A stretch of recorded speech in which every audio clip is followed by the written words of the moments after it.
into Facebook now. Looks like it. Yes, I love it when technology comes back in play. Very good. You're doing an amazing job. Thanks, Nosh. Positive vibes must have did it. It helped. All right. So welcome everyone. Welcome back for day 6 of the SuperHuman Summit. I know so many people have been watching today while Michelle's been facilitating. It's been going amazing. It's been going off. And we've had so many comments and suggestions and people just getting involved, which has been fantastic. So thank you so much. We are live and I'm just looking in Facebook. It's got images of you there, Michelle, trying on all your different things, which is fabulous. So for everyone listening in, if you're here with us and I can see you all starting to arrive here in Zoom Live, you can use the chat box. If you want to ask a question, please use the Q&A function because then I know to be alerted and watch that. So questions along the way is okay, Michelle? Yep, absolutely. Beautiful. So if you've got questions along the way, same thing for those of you out there in Facebook land. If you could please pop your questions or comments here in your phone and tell me what's going on, what you have to ask, and I will be sure to be monitoring that. So if you see me looking down, I'm not being rude, I'm checking your comments over there. All right. And so for those of you here, make sure you're putting your comments in Zoom and we will get into it. All right. So day 6, we have a jam-packed schedule and we've still got 3 to go for the day. And today I am delighted to introduce this beautiful human. Now I've got to remember. Oh, you're that way. That way. Am I that way? It could be otherwise on someone else's screen. This is Michelle Crone. And thank you, Michelle, because you've been really supporting and helping us as far as commenting on things, and you've been in the chat groups in the SuperHuman Summit group. And that's awesome to see. It's really helpful because that's one of the best things about a summit like this that's online. Often when you go to live events and you see speakers and that sort of thing, you know, they do their bit from the stage and then they rush away and you never get to see them again. Here we get to interact with our amazing guests. So you can go over to Facebook and ask questions. And today I've been posting lots of resources from some of our speakers yesterday that they shared as well. So be sure to go over there, check out all the resources, more articles and handouts and tips and tools than you could imagine. But right now, let's talk a bit about Michelle, this delicious human in front of us who is wearing a cape as well. I'm very impressed. I had a few. Oh, yeah, I know. I've got a red one somewhere, but I couldn't find options. It. I love someone with a dress-up cupboard because that's I've got so many things. So, Michelle and I have been wearing our SuperHuman capes. I actually have about 30 capes. I'm just saying. I did bring this too. Oh, it's just in case I get questions I couldn't answer. I hope someone asks it. She's saying, do the blue one, please. Oh, that's Cleopatra one. Okay, well, I'll just put it on for a little minute just to, down there just to wear it. Oh, look at that. Beautiful. So what a great way to begin. People who are coming on the live will be like, what the hell? What is this woman doing? I know, a bit of fun. Thanks, Jane. Apart from having a bit of fun, is also someone who is going to talk to us today about returning to nature. And I was saying last night when I think I was giving a preview of what was on today that this really resonates with me. I'm a biophiliac, or that's what I identify with. Lots of people go, what's that all about? It just means that I really have a strong affiliation with nature. So I'm very seasonally affected. I'm affected by the weather and what's going on. So it's windy at the moment, so I may get a little bit crazy. Okay, it's windy outside, just warning you. And I'm really affected by nature as far as I love going and forest bathing. I love getting down to the beach and getting my feet in the sand, and I feel a very close affiliation to animals, which is why I'm a conscious vegan, I guess, because I love me some animals. I love them to cuddle rather than to eat, but that's my personal preference. So I'm a biophiliac, and this woman here is going to talk to us about humanity, how to return to nature, and that it's our best protection for humanity in future. I love this because if you think about it in these COVID times, if we're going to survive this future of antibiotic resistance, you know, pathogens, viruses, the toxins that are in our environment, often the toxins that we're putting onto our skin through face creams, deodorants and things that we may not even realize, then we have to massively return to nature.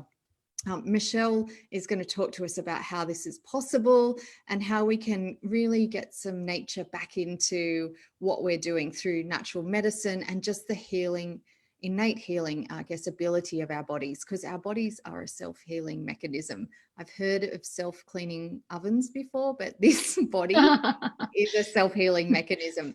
And I know Michelle's on Facebook. I think her tag is Phoenix Rising FX. She's on Michelle Crone, naturopath.com.au. So go and check her out there as well. We'll pop some links in for you all. But over to you, Michelle. Thank you for being part of this. And I'll be monitoring the chats throughout. So hopefully it's okay to just keep interrupting if we get questions and comments along the way. Beautiful. Thank you. Well, I'm just totally thrilled to be here. A little bit sort of, going to do some interesting calming techniques under the table here, just whole brain postures. But I'm really chuffed to be here because sharing the information and knowledge that has been given to me over 20 years as a naturopath, and prior to that, preventive health, oral dental health, with Jane, who joined in today, has grown the wisdom, the learning, the ability to facilitate with people all around the world who have tried things and gone through different things with their lives to help them heal. They may have had medications, etc., and they've come to a place where they just don't know what to do anymore, or they just want that little tweak that helps their body. And part of if I look back at my whole life and my experiences, I realize now that everything that I've done in this lifetime has brought me to this space right now, in this summit right now, and in the environment we're in. And I really feel like we've got a huge message we need to share. And thankfully, the summit that you're holding is bringing that to people. So that's why I'm so honoured to be here. It's really it's not just a summit. This is an awakening, and it's showing people how to awaken from their slumber, and the connections that are being made are going to ripple effect to people's lives, which is only going to help humanity as a result. So I'm just chuffed to be here. For saying that, and it's beautiful to have your energy, as I said, here with us as well. And we've heard lots about ripple effects, and I said to Michelle and Stephen last night, damn it, I think we need to be a crater, like a meteorite that hits rather than little gentle ripples. Let's be a meteorite, bang, absolutely, and permanent impression on the earth. So well we have to. It's time. The time is now. If we don't now, we're going to have another awakening soon, and we really need to listen. And so part of the culmination of the experience and knowledge and wisdom has grown and birthed Phoenix Rising Effects. And Phoenix Rising Effects has been something that has been waiting to be delivered, or birthed, should I say, just like so many other things we're seeing out there, summits like this and new ways of operating around workspaces, and everything is just ready. So Phoenix Rising is a group of a team of women who we've all been through the experiences that have learnt and taught us a lot of wisdom. And so what people get when they come through our team is almost like a triage of mind, body, spirit support, and the knowledge that we've got from evidence-based natural medicine, as well as the traditional, and also the mind, body, spirit side of things. So it's just holistic health on a whole 3 levels. So what I wanted to present today, no, it's for everyone. Nosh, I can see his messages. I won't answer them because I'll get off the but what I wanted to talk to you today was the mind, body, and the physical side of health. And it comes in as, you are what you think, and you manifest what you think in every cell in your body. So the mind is a massive part of this.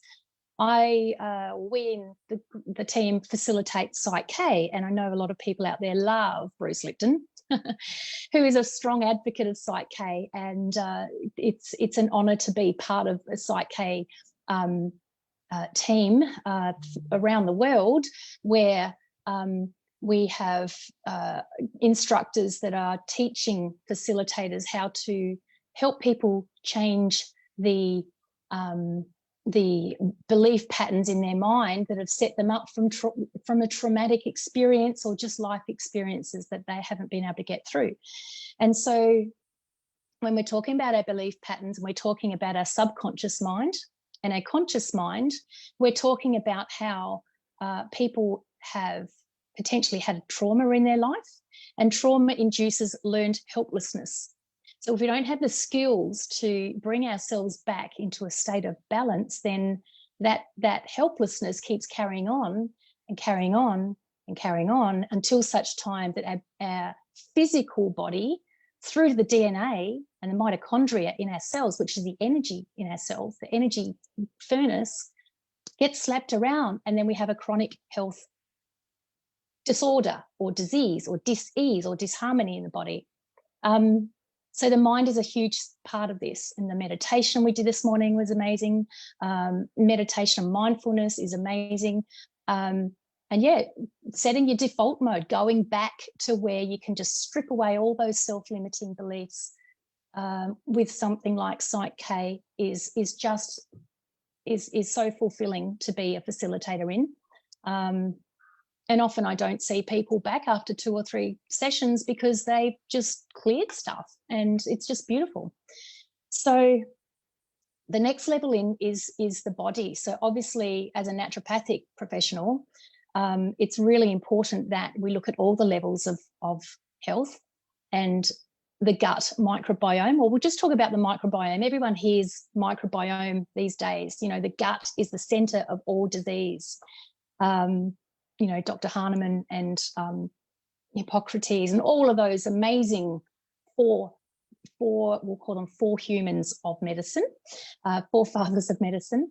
They've all come from that place, and what wisdom they've had. The wisdom now is going over into our science and showing that the microbiome, even to the small, tiny, microscopic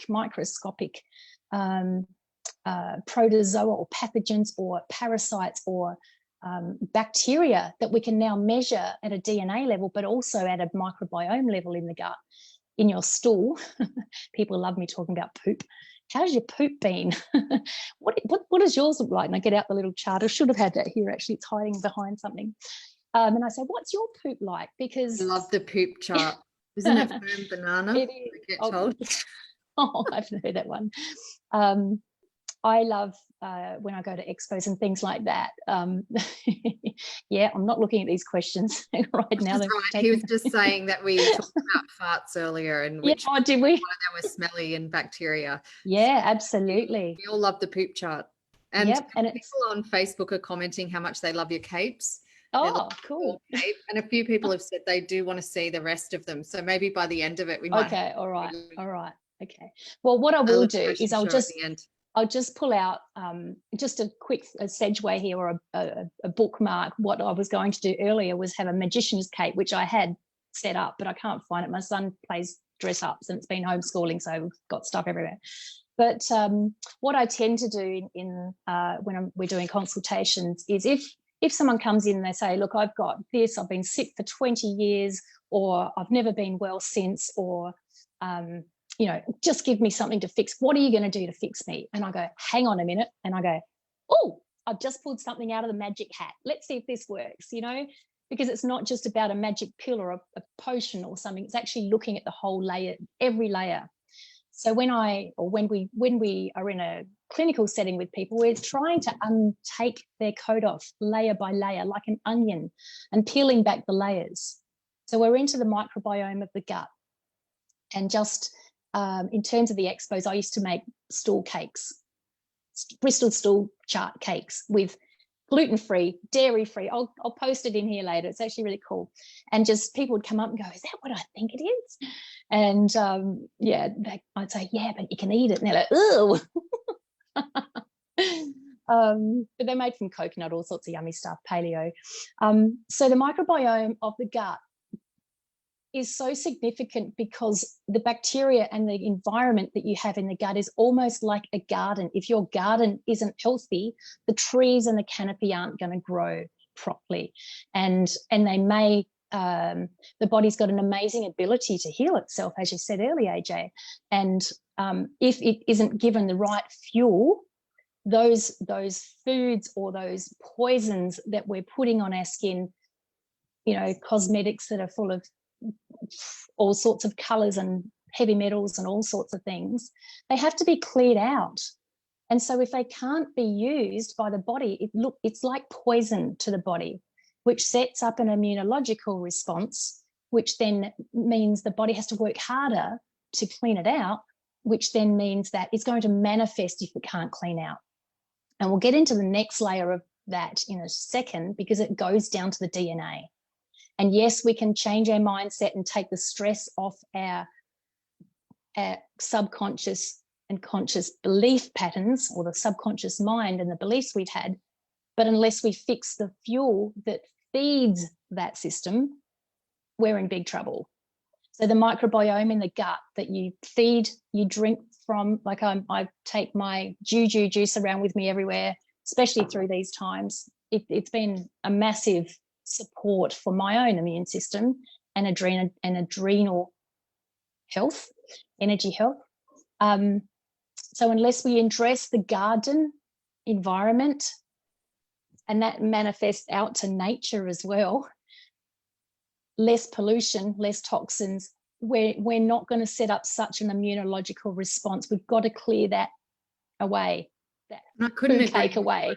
And I know in my own personal experience, I had the same thing where I'd had adrenal fatigue and I'd had thyroid issues and lots of gut issues, but I was eating healthy, exercising, reducing stress, doing meditation, and thought everything was going okay, but my gut still hadn't healed and had leaking going on. And it was so important to work on that piece as a foundation. Absolutely. First. Now, you mentioned your Juju Juice or whatever you called it. It might get you to tell us what's in that later as well. Sure. Well, it's not as good as it was when I first started drinking it, when the old COVID came out. But I'll share that with you. I do have a little, if they want to find out the exact recipe, then they can just put a thing in, and I'll PM them through the Phoenix Rising sites, because we've got it all in there. Right. And happy to do that. So I just want to make clear that the microbiome in the gut feeds every single thing in the bloodstream, and the bloodstream is actually really the fuel that feeds the cells, that feeds the DNA, that gives the body its stuff, right? So if we're not feeding the fuel to the gut that helps to grow things like butyrate and reduces lactic acid and reduces ammonia, which then goes and fogs up the brain, then we're in a bit of trouble. So we do a bit of a program where we have 4 levels of clearing, especially if there's some chronic health issues like you've probably been through. And so just eating the right food sometimes isn't enough. You have to go in and do a bit of, cleaning out in there. So we use specific antimicrobial natural herbs that have been evidence-based, that have got many, many studies that aren't looked at. They do wear, I probably need this hat out now, don't I? They do wear a few blinkers in the medical field. I love them. They give us all our research, but we need to open that bookcase and look into the research that's there. It's been there for decades, and it's now becoming more and more important to follow. And everything we do is evidence-based in that respect with the herbs we use, because we don't just use this or that, we use things that are clinically shown to reduce things like E. coli or increase E. coli if we need it in the gut, or if we've had parasites like, I love saying all these words because they just roll off the tongue, but Dimentomoeba fragilis, blastocystis, they're not coming back. Yeah, what was that one? Expialidocious. Yes, it sounds like supercalifragilisticexpialidocious. Yeah. Yes, very, very real. And lots of people pick up bugs and things when they travel overseas and not realize as well, drinking food. And the thing is that the bugs that we catch overseas, or we get it overseas, are in those communities, welcomed in those communities, because they can handle it, because their ecology is different to every other typical planet. So some of the DNA microbiome tests that are done are good for that, to get the information about different cultures and different environments in the world, but they don't tell us what's here and now. And we need to know what's here and now, because the DNA test will test everything in the microbiome of the gut, whether or not it's in high or low levels. A little bit like the gene test that I'll talk about that we do through our methylation pathways in a second. Tell me how much time I've got, because I could keep rabbiting on for ages. You've got another 20 minutes total. Oh, cool. Wow, this is cool. We're good. So the gut is the center of the immune system.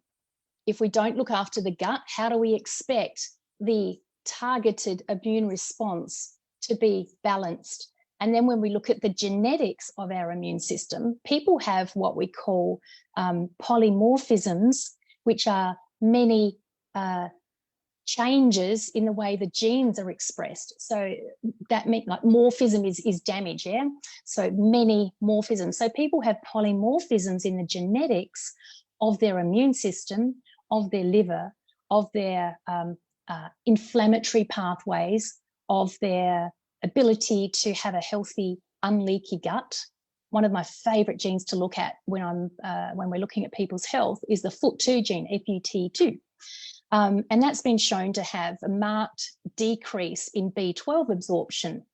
So someone's having their blood test and there's always showing low B12, or they're taking B12, it's just not assimilating.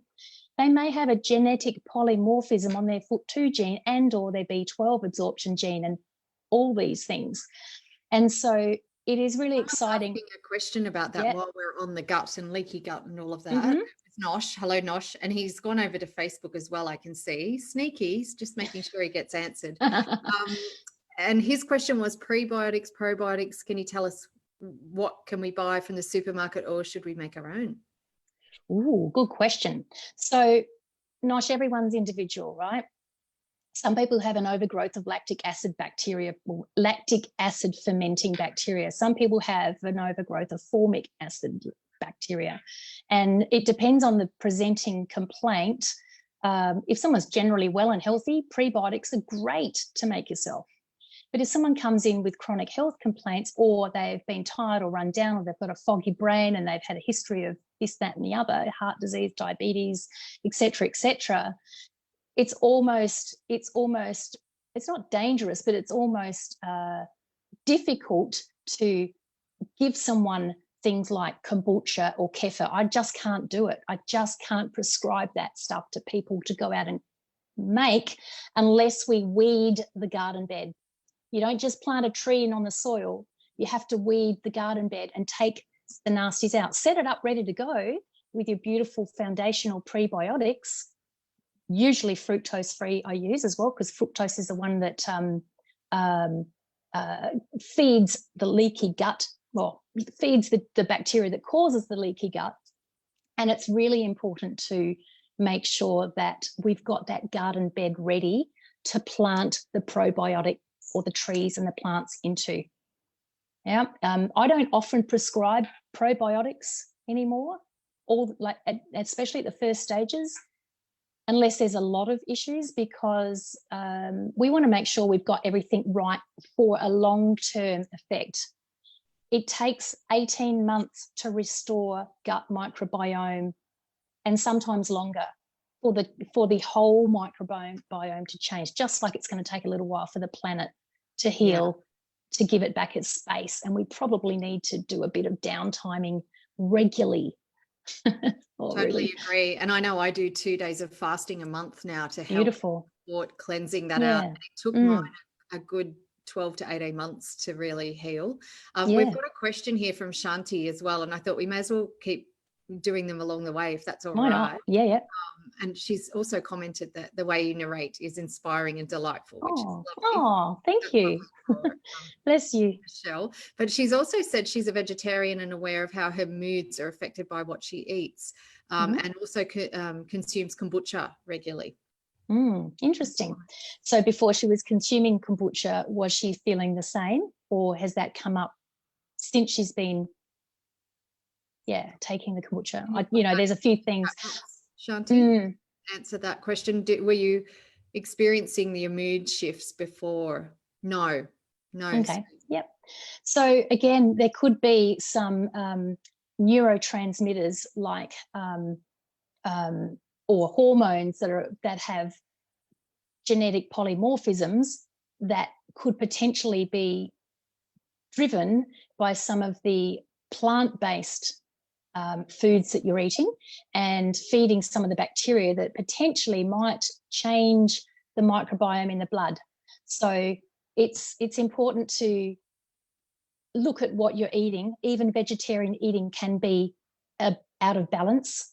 And so it's really important that we understand what you're eating, because even vegan eating is sometimes not healthy, depending on what food is going into those beautiful lips.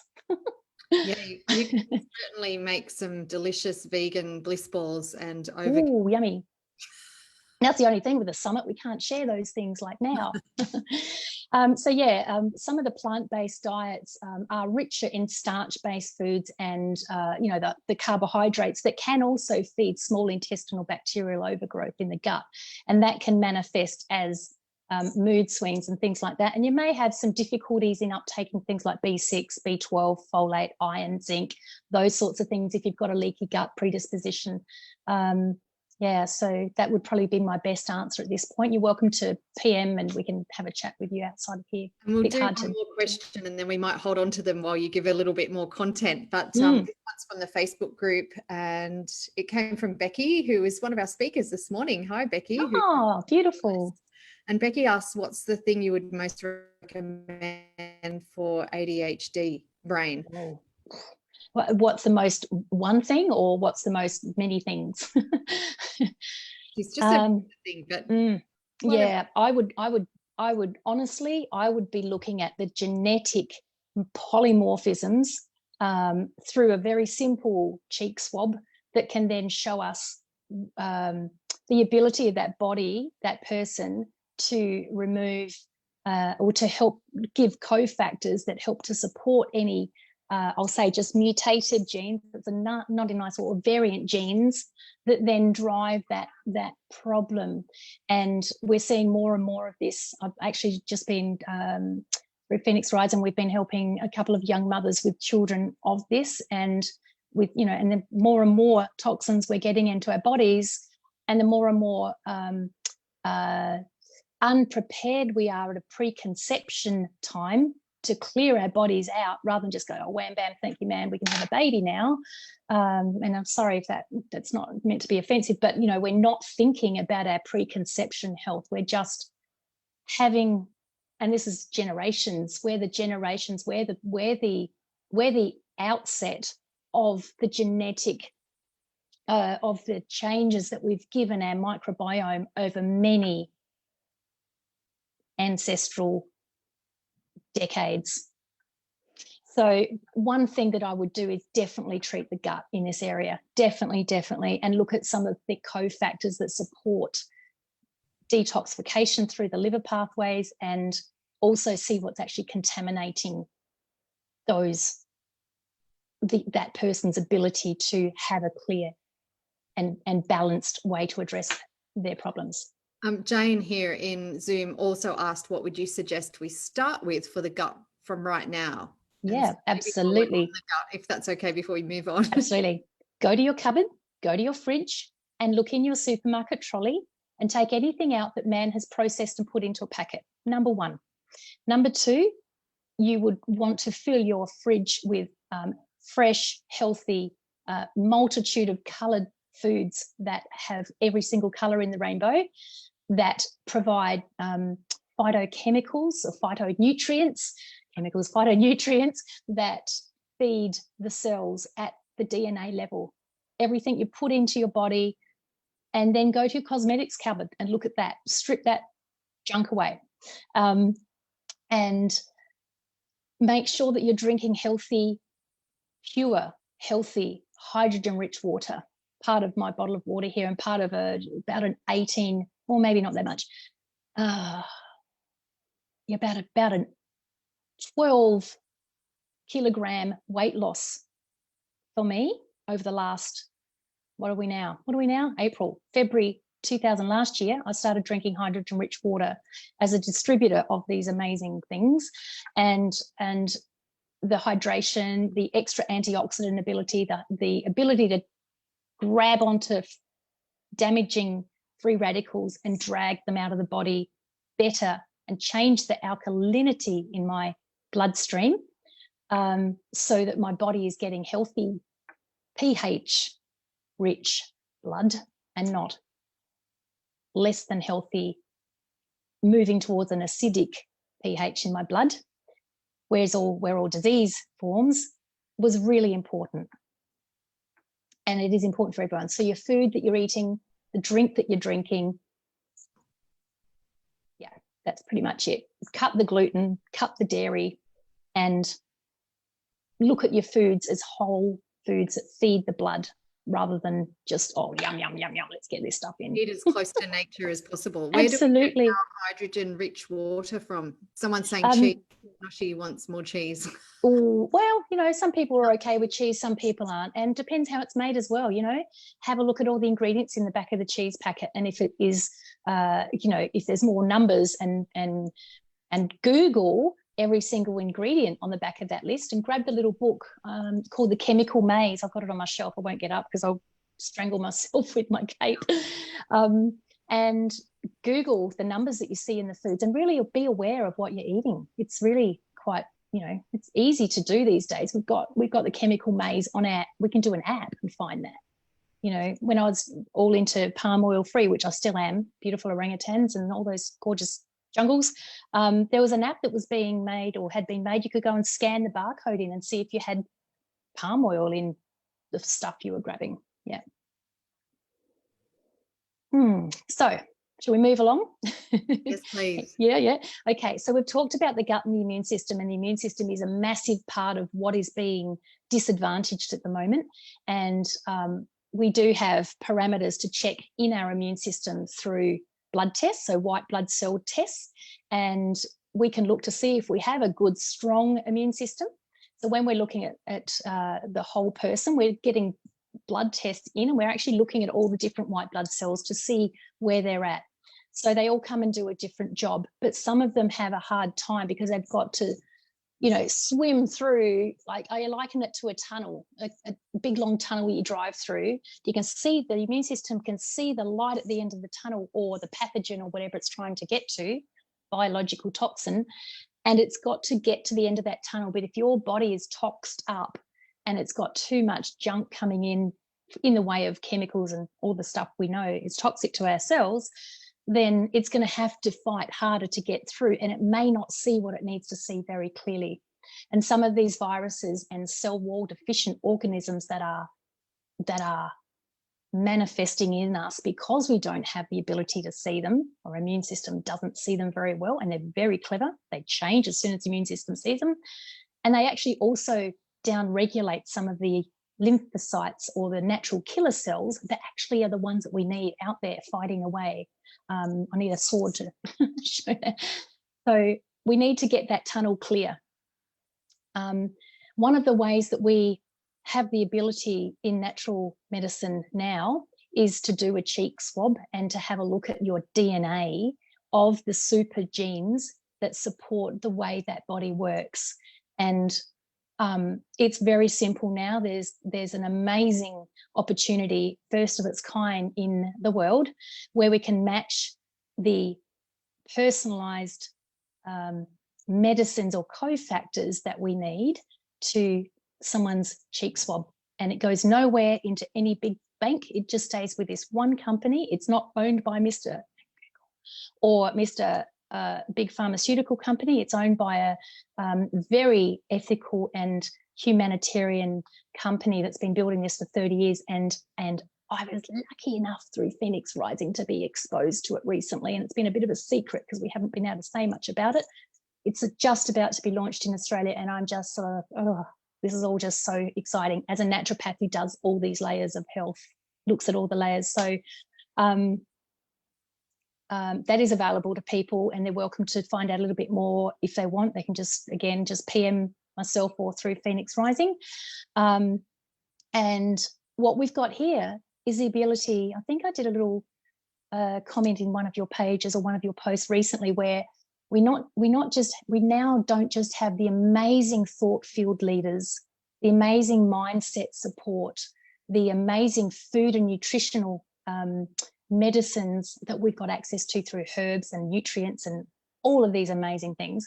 We now have the DNA ability to understand, especially with people who aren't well and who want to be stronger by making sure that every single cell in their body has the nutrition it needs through the DNA. I mean, that's just going through so many multiple layers of what nature has given us. And we're only as strong as our weakest link is one of the things that I remember of naturopathic principles. We're only as strong as our weakest link. So if the liver has been exposed through genetics of the parents and their parents and their parents through whatever industry they've been in or whatever toxins they've had presented to that person's system that then manifest down now into, or inherited now into that baby, and that baby then has a whole heap of we'll call them medicines that are be careful there, that are introduced to that body, then that body may not be able to cope with that either. And they go through life with all sorts of things like antibiotics for, sniffles and sneezes and flus and blah, blah, blah. And we've just got to stop and clean up. I love that phrase of we're only as strong as our weakest link. And it makes me think back to my PT days when I used to do personal training with a lot of guys in the gym. And I used to say to them all the time, you skipped leg day again, didn't you? Or often they were just more fixated on their biceps and body's out of whack. And it's really important to build all those muscles in all levels. Yep. We're getting a couple of interesting questions on Facebook that are kind of relevant here as well. Mahubub, who has been in Zoom for a number of our other sessions, is crossed over to the Facebook land right now. Is asking, do you have any simple tips to control the appetite? And Nicole's asking about thoughts on essential oils as well. So tips on controlling appetite, absolutely. Hydrate your cells, because sometimes we feel as if we are hungry, we're in fact thirsty, and also if we have a predisposition to it really depends on what sort of activity level that person is at, but the blood sugars are huge. The blood sugars and the pre-diabetic hypoglycemia, low blood sugars, are a precursor or a higher risk to diabetes later on, to type 2 diabetes. So making sure your diet is full of the essential proteins that we need, and often different types of diet don't get enough of the essential proteins, and so we need to make sure we have at least the main building blocks of protein. So there are, I think, 21, 22 amino acids, and if we're not eating foods that are rich in all of those, and it is hard as a vegan to get all of those, so we need to look at the protein powders that are providing that. So one of my favorites is hemp protein powder. The other one is a pea and rice protein powder. And I make sure that people are getting enough of that in their diet. I don't really like for vegans and vegetarians, I think we need to look at the quality of the processed pretend chickens and things, which is like, why would you? And if you decided to go vegetarian, why do you need to eat a sausage? There is, you mentioned water before, and someone was saying, where do you get that water that you mentioned? So I've been a researcher now in water, don't know for how long. I lived in Geelong prior to Adelaide, and when we moved to Adelaide, I was thinking, oh my gosh, because I'm a South Aussie originally. And I remember coming to Adelaide as a kid from the country and drinking their water and thinking, oh, it looks really clean in the bath compared to my little country town that was brown, but the water tastes terrible. So I started researching water many years ago, and I was delivered out of pure, I suppose, not luck, but I looked at different water devices that could add the hydrogen water to my mains water and filtered. And so I now, I distribute them through the group, through the Facebook page. And there's lots of different levels of these things you can buy. I would really, if people were interested in doing it, I would come and have a chat, because there's so many different ones out there. There's some really expensive ones that aren't of value to the extent that they seem to be, and there's some really excellent ones that are less expensive but have better they just have all the stuff that I would use if I was looking for them. So the little devices, you sit on your bench, plug them into the wall, or you can just have one that puts hydrogen into the water. And apparently I've got a beautiful colleague or client who's a chemist, biochemist, and she reckons she can make her own. I said, off you go. Please drink that stuff every day. So you need to make sure that you're drinking it straight away. So I've only got about 3 minutes left before then a couple of minutes of Q&A. And I know someone else asked about essential oils before. We can hold that if you want to finish up. I'll just do a quick one on the essential oils. I don't particularly love ingesting them, although I do have some little ones that make my breath fresh. But we use essential oils in antimicrobial medicines, but I wouldn't suggest ingesting the level that are being manufactured without advice. Absolutely you need support with that. There's things like, and I'm not even going to mention any names because I would be at an ethical liability if I suggested something here and then people went off and did it. And so just know that there's a lot of essential oils that are actually in antimicrobial medicines as formulas to target different bacteria. And I just have my essential oils in beautiful sprays and roll-ons and stuff like that, and yay, burning them, all that, go for it. Beautiful stuff. Great. So do you want to finish up a couple of last thoughts and things to summarize kind of your talk and what else people can be thinking about to return to nature? Yeah. So the big picture here is humanity. And the big picture here is combining all that we know. Oh, it's moving.